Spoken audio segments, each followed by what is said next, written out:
Hey, this is Derry, and welcome to the Diamond Life Design series. And look, right from the beginning, I just want to be straight with you. I'm going to talk you through Diamond Life, the whole architecture, as you'll see behind me. I'm going to talk to you about the myths along the way, how I discovered this, how I explored into what became Diamond Life Design, accidentally in some cases too. But more importantly, let's start with where it began. Because if you don't understand my why and where this all began, then I don't think you're going to understand where we're going to go next.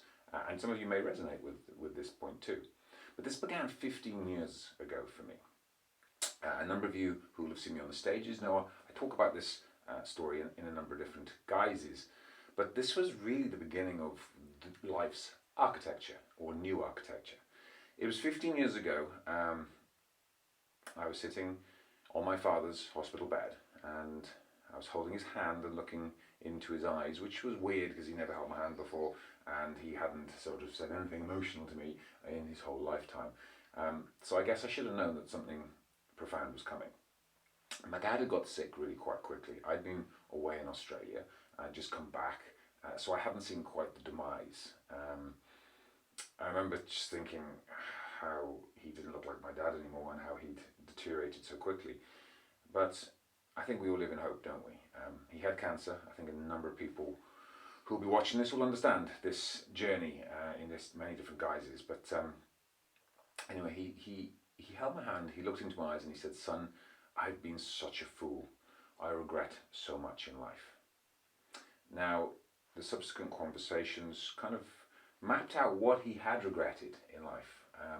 It mapped out, the stuff that he wanted to do, should have done, would have done, could have done. And for the first time, I think, ever in our relationship, we had quite a beautiful, deep conversation. My dad was a funny man. He was great, but he was not deep. And those were the last deep moments I had with him, because he was going to die 3 days later. But those moments changed me forever, because I saw a man who I thought had it all.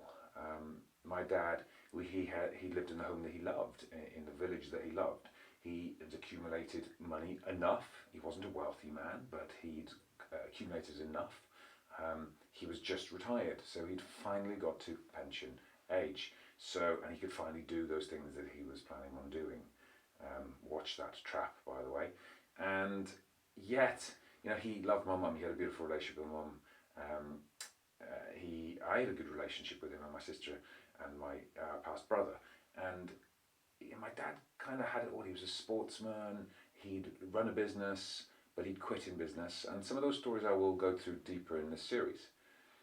But yet, despite the appearance of it, my dad died with a lot of regret and died with a lot of his dreams intact. Now that's where everything changed for me.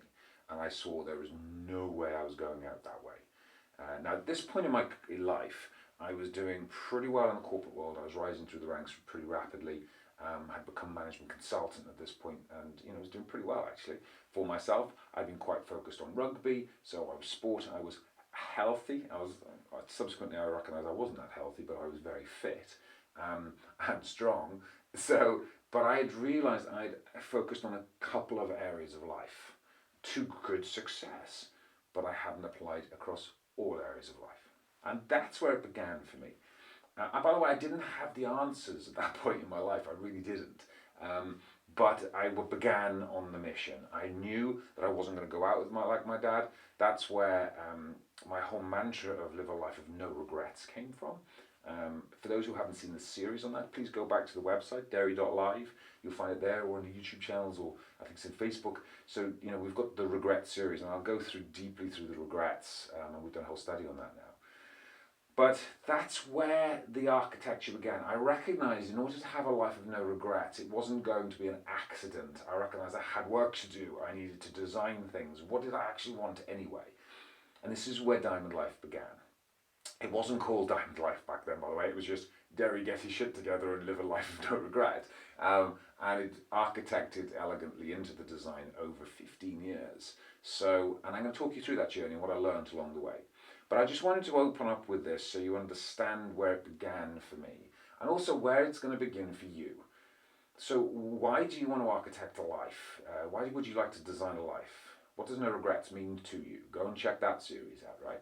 And now then let's go to work. And I'm literally going to uncouple this piece by piece. I'm going to show you every aspect of the diamond and why I chose for it to put there, how I architected this and changed this and morphed this over a 15-year period.